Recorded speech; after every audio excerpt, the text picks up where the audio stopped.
एक और उसमें सवाल ये था कि चांद किसका तवाफ करता है। सवाल था चांद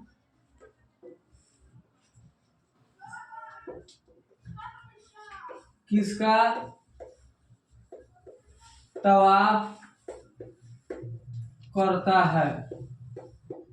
उसमें ऑप्शन था नंबर 1 पर जमीन, 2 पर आसमान, 3 पर मुस्तरिद, 4 पर सूरज। तो इसका सही जवाब ये होगा चांद किसका तवाफ करता है। तो इसका सही जवाब ये होगा कि जमीन का। सीधा साधा यहाँ पर लिख दे रहे हैं कि चांद किसका तवाफ करता है। तो सही जवाब हो गया ये कि इस चांद जो है जमीन का तवाफ करता है।